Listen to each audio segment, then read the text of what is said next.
믿음으로 심으면 감사의 열매가 맺히는데요. 다시 한번 따라하겠습니다. 감사를 믿음으로 심읍시다. 그러면 믿음의 열매를 거둡니다. 아멘. 오늘 말씀과 관련해서 제가 한 2년 전에 기도학교 확신반 강의를 할 때 썼던 예화를 다시 한번 사용을 하려고 합니다. 여러분 곶감 좋아하시나요? 아무도 안 좋아하세요? 좋아해요? 네. 우리 길신교회 남자 집사님 중에 한 분이 저한테 해주셨던 얘기예요.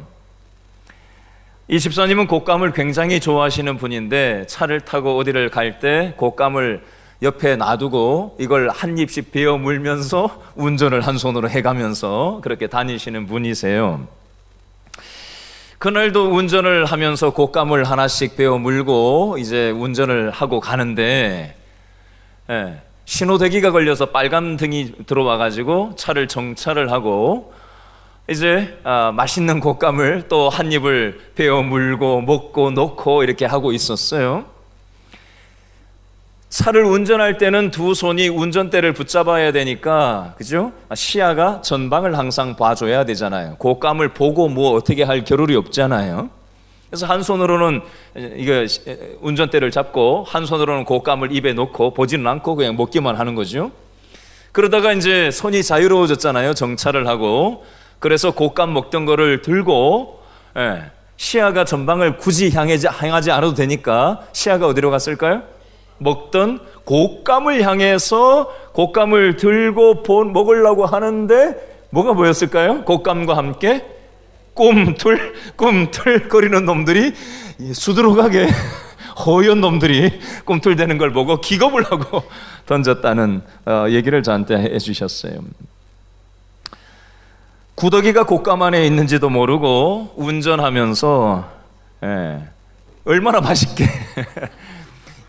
씹었을 수도 있고 삼켰을 수도 있고 얼마나 많이 먹었을지를 생각하니까 속이 안 좋았다는 얘기를 저한테 한 거의 20년 전에 해주셨는데 제가 아직도 눈에 선해요. 하도 실감나게 얘기를 해주셔서.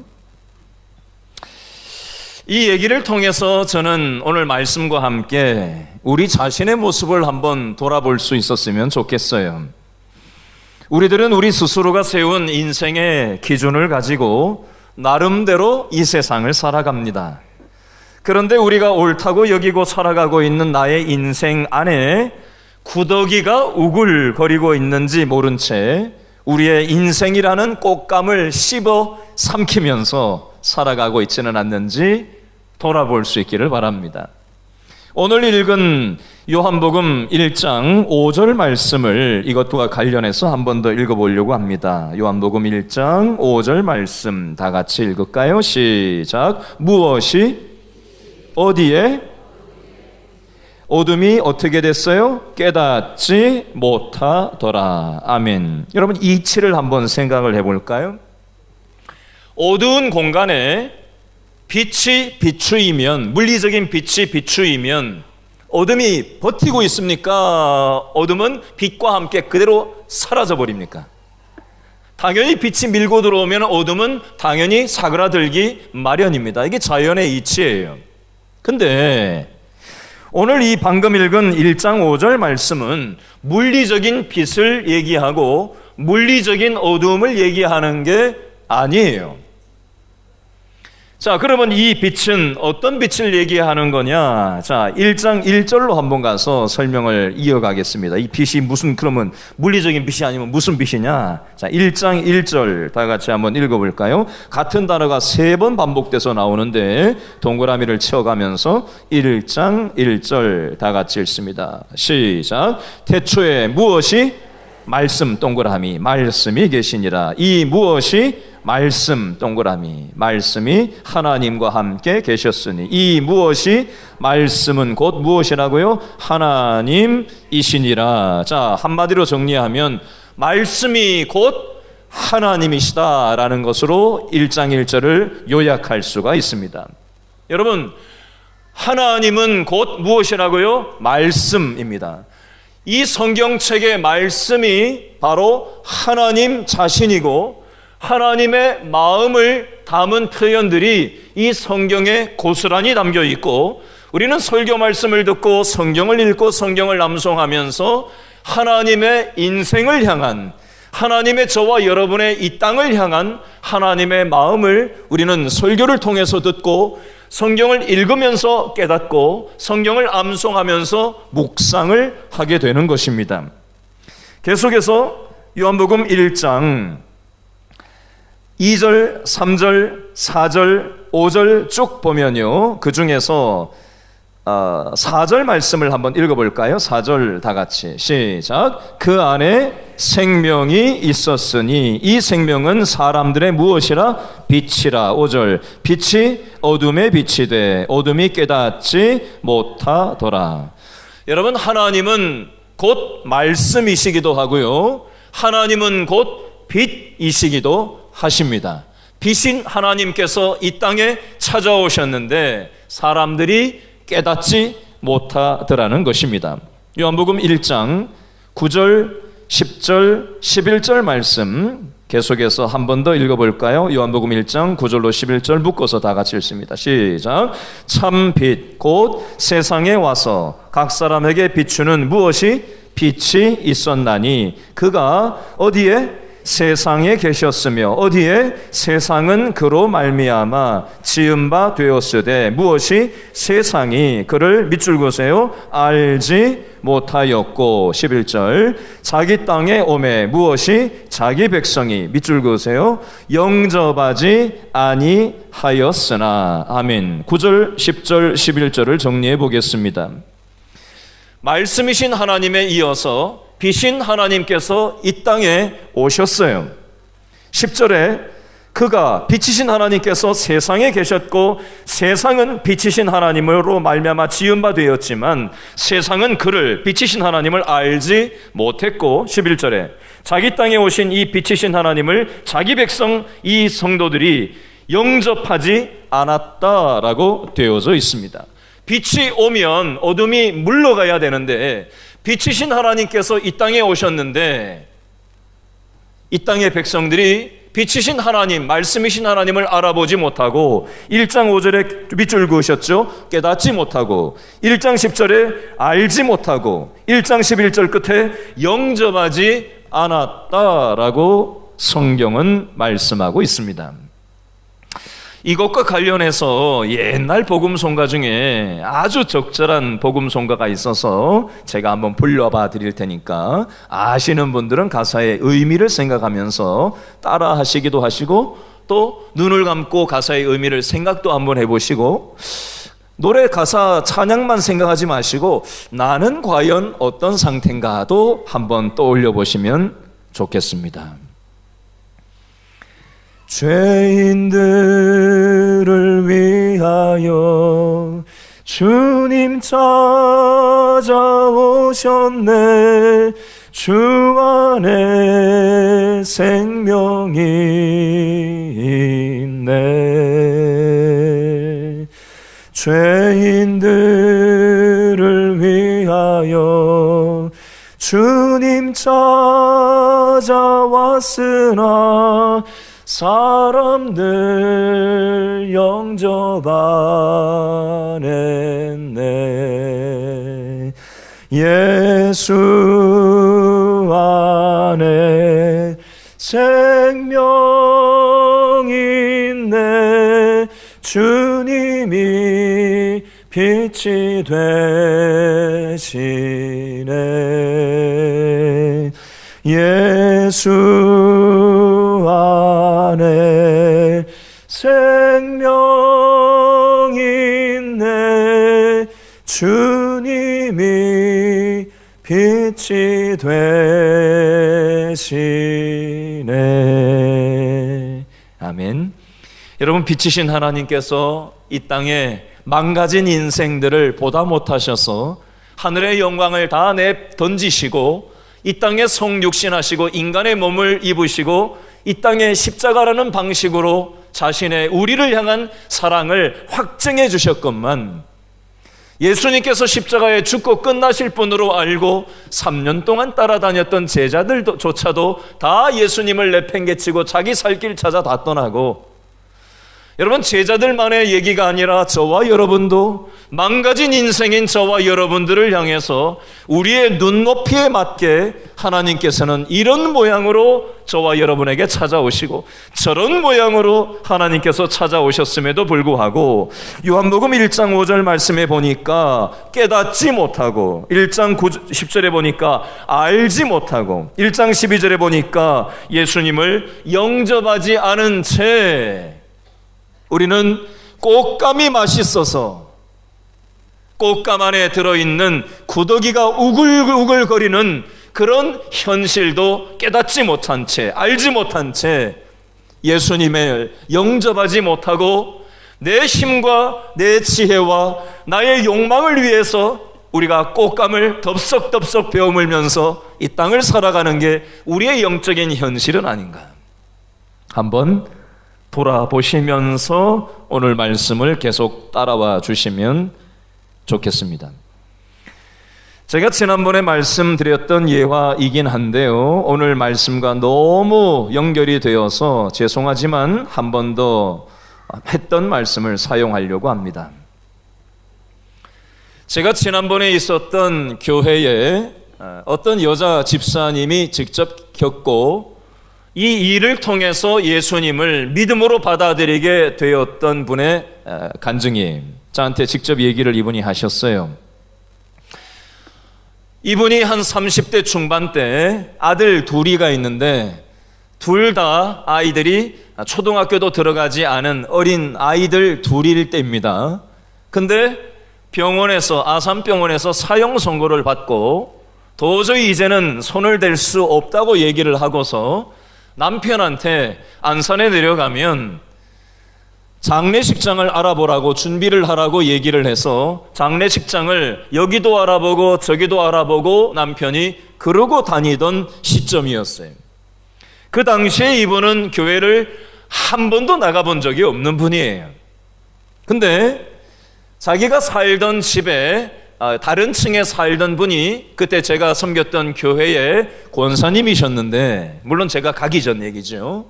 그분이 이분한테 평상시에 예수님을 믿고 신앙생활 같이 하자는 얘기를 여러 차례 하셨었나 봐요. 근데 그 말이 받아들여지지 않고 믿어지지 않아서 교회를 여전히 안 나가고 있던 차에 그렇게 건강의 어려움의 끝자락까지 간 상황이 되어버린 거예요. 그리고 나서 이분이 그 마지막 끝자락에서 혼수 상태에서 꿈을 꾸는데 밝은 빛과 함께 하얀 옷을 입으신 분이 저쪽 끝에서 자기한테로 한 걸음 한 걸음 걸어오시더니 주저앉아 있는 자기의 손을 잡고 자기 몸을 일으켜 세우는 것을 경험하면서 자기가 교회는 안 나가봤지만 예수님이 누구신지는 모르지만 아마 그 권사님이 얘기했던 아마 그 예수님이라는 분이 혹시 이분이 아닐까? 라는 그런 마음이 들어오면서 그분이 자기의 손을 일으켜 세우는 걸 경험하면서 내 죽을 병이 낫게 되는 건 아닐까? 라는 믿음이 들어왔다는 거예요. 그리고 그 손을 잡고 일어났는데 그 혼수 상태에서 깨어나고 나가지고 이분이 어떻게 됐는지 아세요? 툭툭 털고 일어나서 조금씩 경과가 좋아지면서 이분이 퇴원을 했어요. 그리고 나서 몸이 점점 좋아지는 거예요. 그리고 나서 세월이 한 15년 동안 이분이 아주 건강하게 좋아져서 살아가고 있던 중에 제가 그 교회로 부임을 했던 거예요. 그래서 이분이 자기가 죽을 병 그 상황에서 교회를 한 번도 안 나가봤는데 그 혼수 상태에서 만났던 그 예수님이 자기를 일으켜 주시는 그 경험을 통해서 자기가 건강이 회복이 되었고 남편 장례식장까지 자기 알아보던 그런 정도였는데 살아나게 됐고 이 아이들이 커가지고 이제 대학생들이 됐다고 하면서 그리고 자기가 그게 너무 감사해서 그 어두웠던 자신의 삶을 빛으로 인도해 주신 예수님의 그 사랑과 은혜가 너무 감사해서 자기가 일주일 월, 화, 수, 목, 금 직장에서 팀장으로 얼마나 열심히 바쁘고 분주하게 사는 분인지 몰라요. 그러면 토요일 날이면 쉴만 하잖아요. 그죠? 피곤하니까. 근데 어떻게 하는지 아세요? 병원마다 다니면서 전도를 하고 다녀요. 왜요? 내가 병원에서 죽을 병에 걸렸었는데 그때 나를 살려주신 하나님의 은혜가 너무 감사하니까 자기처럼 병원에서 사경을 헤매는 그 사람들을 보니까 너무 마음이 아픈 거예요. 돈 받고 하는 게 아니라 이 사람 무슨 전도사님도 아니고, 예? 자기 혼자 가가지고 매주 토요일만 되면은 가서 피곤한 몸을 이끌고 기쁨으로 그 병실들을 돌면서 내가 만났던 하나님을 당신도 경험하고 이 빛된 삶으로 당신도 살았으면 좋겠다 하는 그 얘기를 전하는 전도자의 삶을 본인이 기쁨으로 살아가고 있노라고 저한테 쌩글쌩글거리면서 웃으면서 얘기했던 게 눈에 선해요. 지금은 이제 권사님이 돼서 연세가 이제 더 드셨겠죠. 벌써 10몇 년 지난 얘기니까 지금도 건강하게 살아가고 계셔요. 여러분, 하나님께서는, 말씀이신 하나님께서는 어둠 가운데 있는, 망가져 있는 우리의 육신, 망가져 있는 우리의 관계, 망가져 있는, 이그러져 있는 저와 여러분의 삶의 어두운 삶의 요소들을 하나님께서는 고쳐주기를 원하세요. 회복시켜주기를 원하세요. 창조하셨던 그 당시로 하나님께서는 온전케 해주고 싶어 하시는 것이 하나님의 우리를 향하신 사랑의 방식이에요. 제가 여호수아 1장부터 24장까지를 주일마다 설교를 몇 달 동안 하고 어떤 성경 말씀을 가지고 계속 설교를 주일날 할까 고민을 하다가 요한복음을 오늘부터 이제 한 장씩 계속 쭉 끝장까지 요한복음 21장까지 가야 되겠다라고 결정을 하게 됐는데, 자, 요한복음을 기록한 기록 목적이 요한복음 20장 31절 말씀에 나와 있는데, 자, 그걸 한번 찾아서 읽어보겠습니다. 요한복음 20장 31절 말씀입니다. 신약성경 184페이지 요한복음 20장 31절 말씀. 요한복음 20장 31절 말씀 다 같이 읽어볼까요? 시작. 오직 이것을 기록함은 너희로 예수께서 하나님의 아들 그리스도이심을 뭐하게 하려고? 믿게 하려 함이요. 또 너희로 믿고 그 이름을 힘입어 무엇을 얻게 하려고? 생명을 얻게 하려 함이니라. 아멘. 밑줄을 그어놓으세요. 자, 하나님의 아들 그리스도이심을 믿게 하려 함, 밑줄 쫙 그어놓으시고, 두 번째, 너희로 믿고 그 이름을 힘입어 생명을 얻게 하려 함, 밑줄 쫙 그어놓으세요. 생명을 얻게 하려 함, 밑줄 그어놓으세요. 자, 요한복음을 기록한 목적이 무엇이냐? 예수님은 누구시냐? 하나님의 아들 메시아 그리스도이심을 믿게 하려고 하는 게 요한복음을 기록한 목적이에요. 또 예수님이 메시아라는 사실을 믿고 예수님의 이름을 힘입어 생명을 얻게 하려고 하는 것이 요한복음을 기록한 또 다른 목적입니다. 자, 앞에 있는 현수막을 한번 보실래요? 보이세요? 다 같이 한번 읽어볼까요? 시작. 생명력 넘치는 길신교회. 요한복음 10장 10절에 나오는 내용이에요.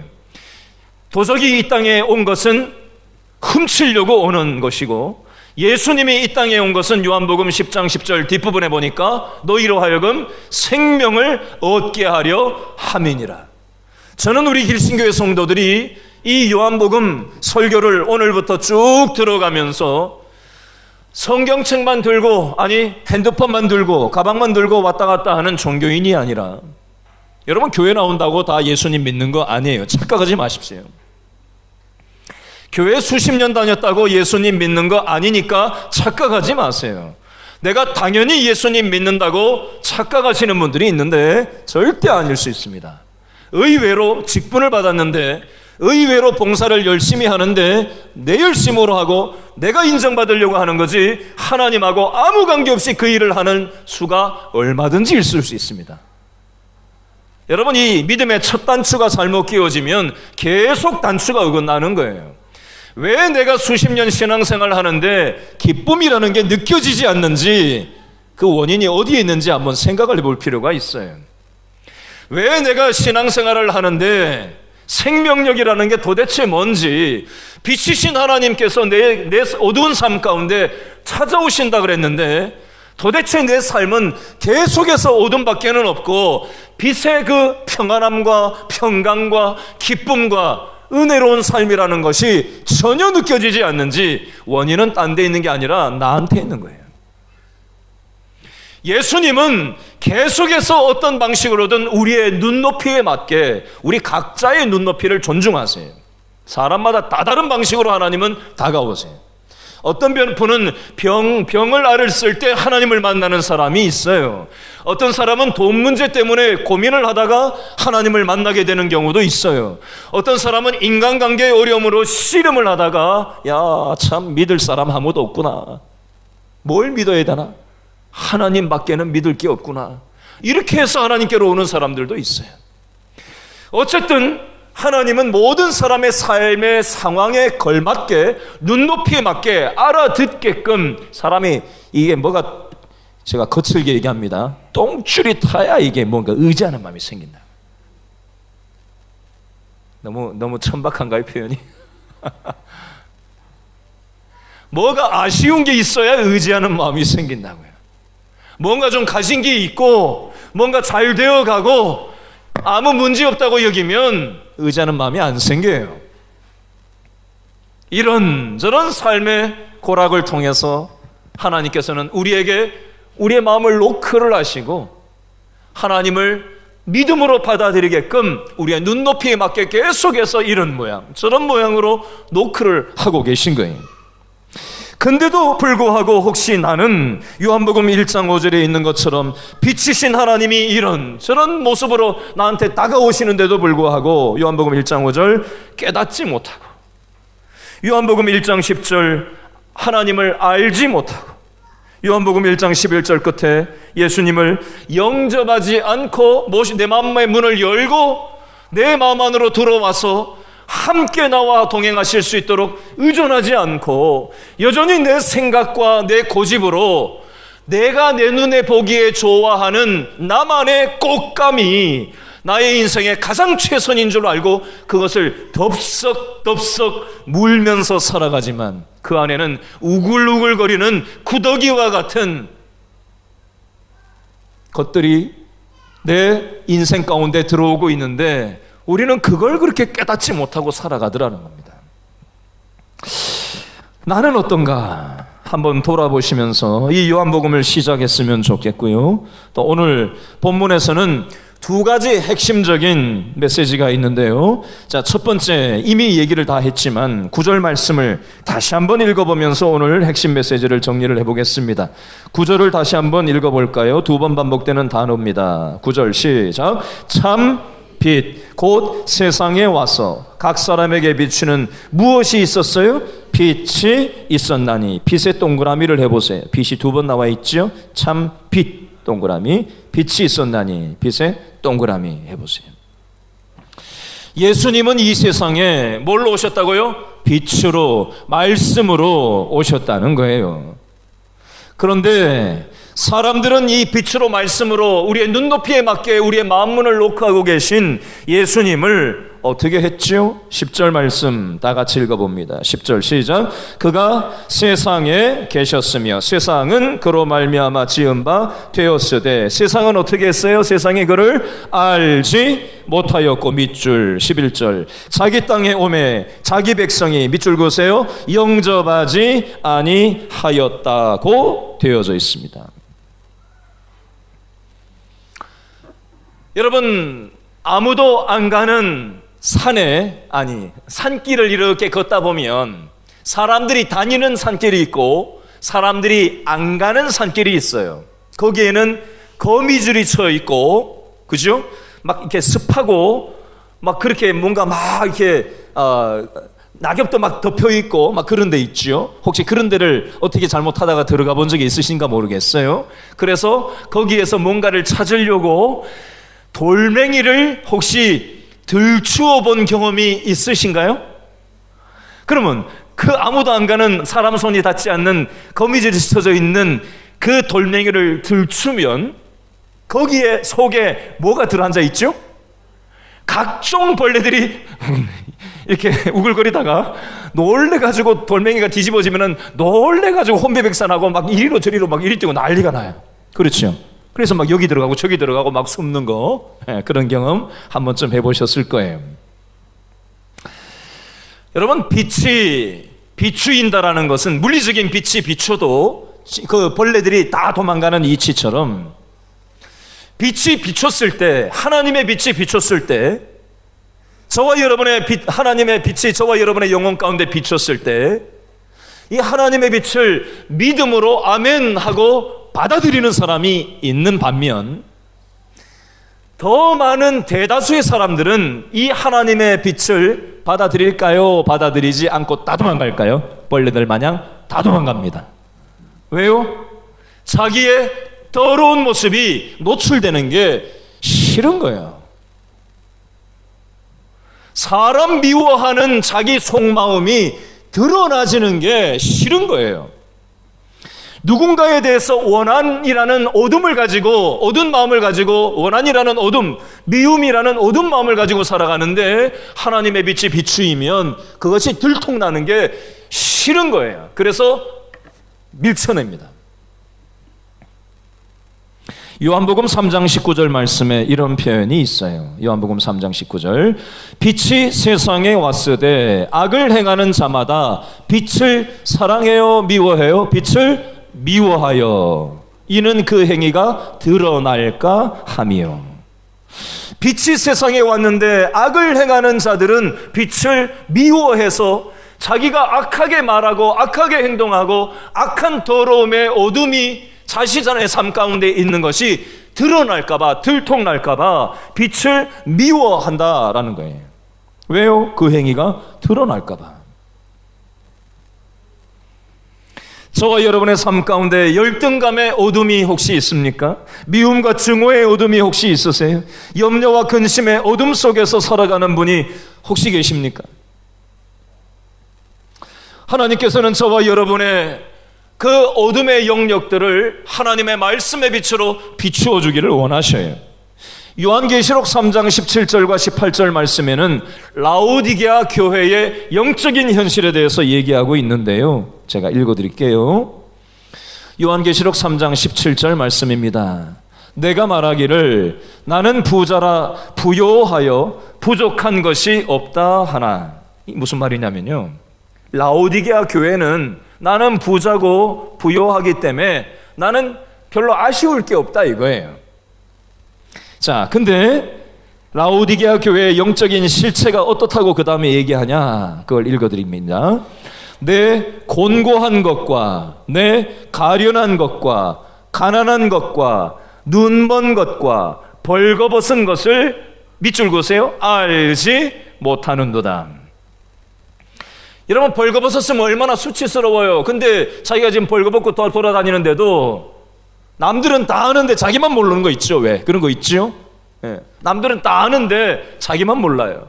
내가 지금 정상적으로 살아가고 잘 살아가고 있다고 자기는 어깨를 확 펼치고 가정에서든 교회에서든 세상에서든 자신감 있게 살아가고 있는데 자기만 모르지 남들은 저 사람은 왜 저렇게 살아가나. 옆에 있는 사람들은 너무나도 혀를 차고 안타까워하는데 본인은 본인의 모습을 몰라요. 눈 멀고 살아가는 거, 벌거벗고 살아가는 거, 가난한 거, 가련한 거, 곤고한 것을 알지 못한 채 라오디게아 교회가 살았는데 이게 라오디게아 교회만의 얘기겠냐는 거예요. 우리에게도 혹시 천지분간하지 못하고 이만하면 잘 살고 있다, 이만하면 나는 신앙생활 잘하고 있다라고 착각하면서 혹시 잘못 알고 눈 멀어서 살아가고 있는 나의 모습은 아닌가 한번 적용하면서 생각하시면서 여러분 따라오셔야 돼요. 여러분, 이 하나님의 빛이신 하나님의 말씀을 받아들이지 못한다라는 것을 약간 더 적용해서 한 포인트 더 치고 들어가서 제가 이렇게 한번 설명을 드려볼게요. 내 모습은 없는지 잘 생각하면서 따라오세요. 자, 누가복음 18장 말씀에 보면 바리새인과 세리의 기도가 비교되어서 나오는 장면이 있어요. 근데 종교 지도자들인 바리새인은 어떻게 기도하냐면, 나는 다른 사람들처럼 토색, 불이 가늠하는 사람들과 같지 않고 저 세리하고는 종자가 다른 종자다라고 얘기하면서 어깨를, 가슴을 딱 피면서 하나님 앞에 당당하게 나는 이만하면 신앙생활 잘한다라고 그런 태도를 취합니다. 반면 세리는 감히 하나님 앞에 얼굴을 들지도 못하고 나를 불쌍히 여겨달라고 그렇게 기도를 하는 모습이 나와요. 여러분, 하나님의 빛을 쬐은 사람의 기도는 어떤 자세가 바른 자세일까요? 바리새인이 나는 11조도 하고 봉사도 하고 뭐도 하니까 어깨에 힘이 들어가가지고 나는 신앙생활 잘하는 사람이야. 근데 저 사람은 봉사도 안 하고 뭐도 안 하고 신앙생활 똑바로 못하니까 나는 저런 종자하고 달라 라는 식의 마음의 자세를 가지고 하나님 앞에 예배드리러 나온다면 그런 마음을 하나님이 기뻐하실까요? 그런 예배를 하나님이 받으실까요?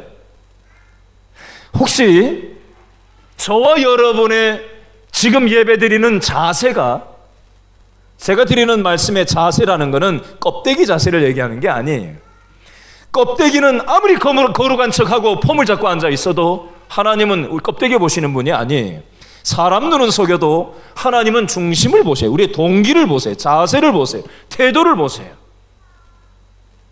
허리가 아파가지고 다리를 꼬고 앉아가지고 예배를 드릴 수 있어요. 근데 우리는 다리 꼬고 앉아서 예배를 드리면 건방스럽다고 얘기해요. 허리에 문제가 있는 사람이라서 다리를 꽈줘야 허리가 괜찮은 사람도 있을 수 있어요. 우리는 인간적인 판단을 합니다. 근데 하나님은 다리를 꽈냐 안 꽈냐, 껍데기가 어떠냐 그런 거 보시는 분이 아니에요. 우리의 중심으로 하나님의 절대 기준에 나는 아무런 것도 내세울 게 없는 연약한 존재입니다.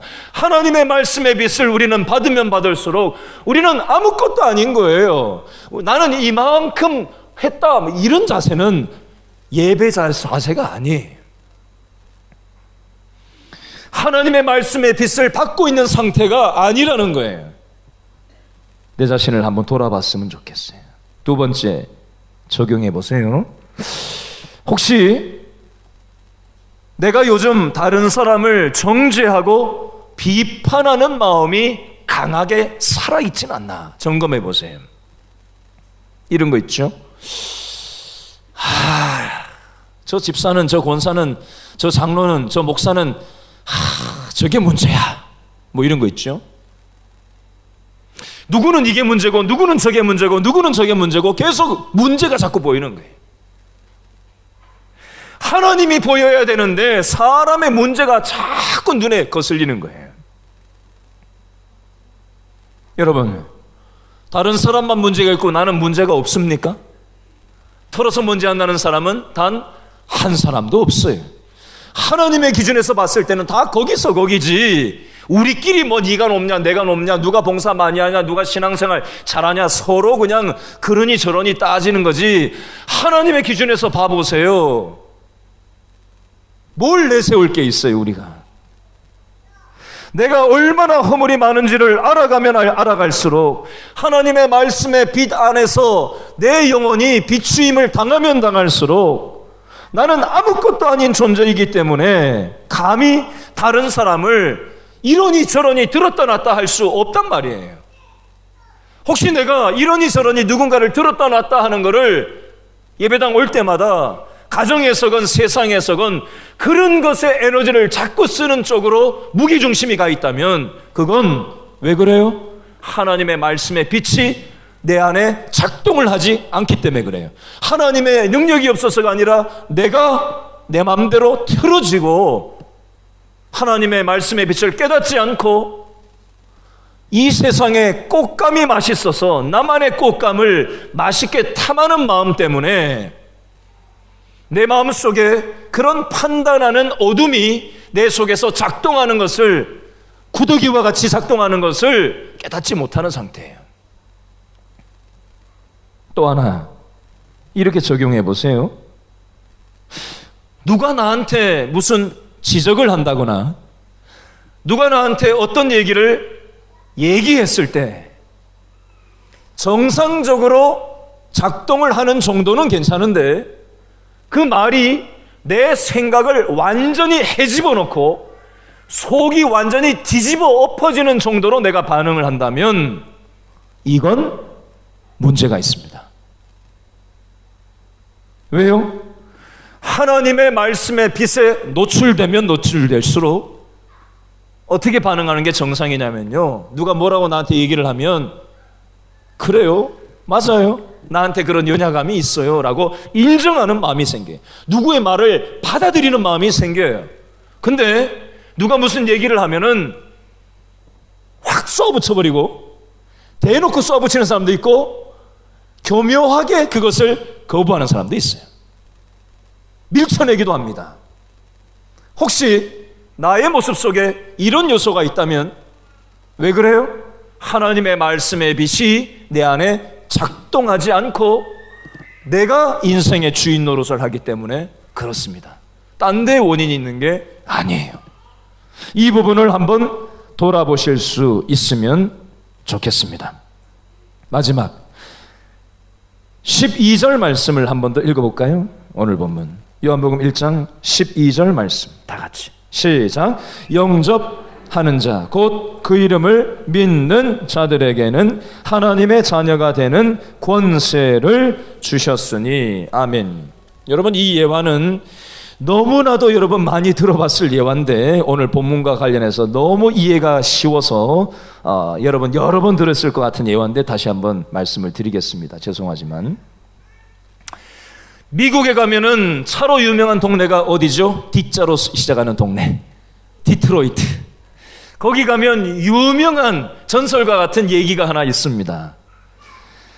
어느 추운 겨울날 자동차 수리하시는 어떤 실력 좋은 자동차 정비사 하나가 아침에 자기 차를 몰고 출근을 하는 길에 차가 문제가 생겨서 차가 갓길에 세워놓고 이리 뜯어서 고쳐보고 저리 뜯어서 고쳐보는데 도무지 차가 고쳐지지를 않는 거예요. 날씨는 춥지 손은 시리지 차는 어떻게 해야 될지도 모르겠지. 실력 좋은 자동차 수리공인데도 불구하고 이게 안 되는 거예요. 도대체가 한참 실험을 하는데 어떤 고급 승용차가 하나 쓱 지나가다가 그 모습을 딱 보더니 차에서 내려가지고 그 노신사가 자기한테 다가와가지고 혹시 뭐 도와드릴 일이 있습니까? 왜 그러세요? 그랬더니 차가 고장났는데 잘 안 된다 하면서 얘기를 한 거예요. 별 기대 없이. 왜요? 자기가 이 동네에서 아주 자동차 잘 고치는 전문가인데 내가 해도 안 되는데 저런 차를 타고 다니는 저 노신사가 무슨 차를 고치겠나 싶어가지고 전혀 상상도 고칠 거라고는 상상도 하지 않고 그냥 뭐 얘기를 했어요.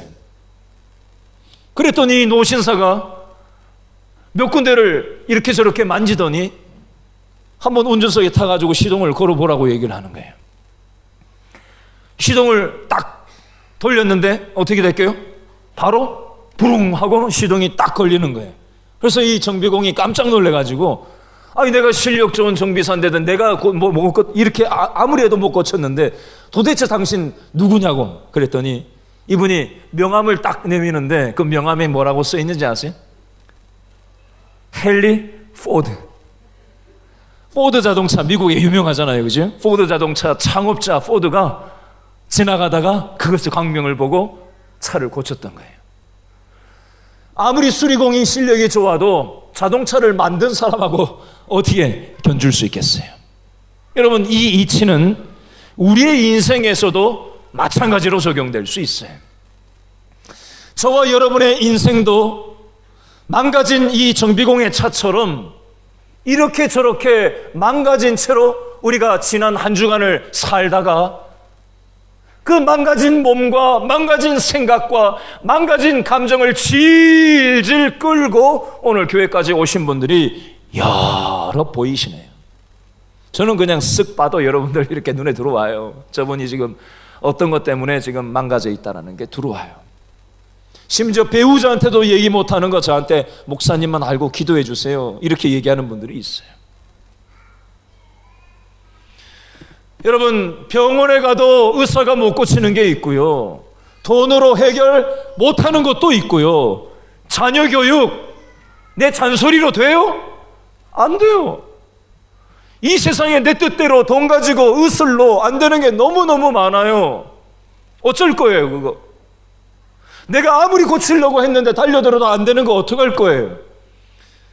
여러분, 우리의 인생을 만드신 하나님 앞에 우리의 인생의 망가진 부분을 맡겨드릴 때 하나님께서 인생 사용 설명서인 이 성경 말씀의 빛으로 저와 여러분의 망가진 삶의 부분들을 수리해 주시고 고쳐주시고 온전케 해주셔서 나의 보잘것없는 최선, 내가 가진 돈으로 해결 안 되는 거, 의술로 해결 안 되는 거, 세상 그 어떤 방식을 다 동원해도 해결 안 되는 망가진 영역들을 하나님께서 해결해 주고 싶어 하세요.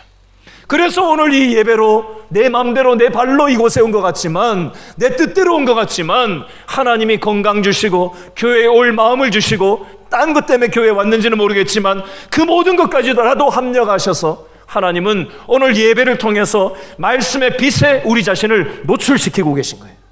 그래서 우리 삶의 모든 영역들을 몰아내시고 하나님의 빛을 우리가 마음문을 열고 믿음으로 받아들이기 시작할 때 우리의 삶은 생명력 넘치는 삶으로 날마다 변화되어 갈 수 있다고 오늘 말씀하시는 거예요.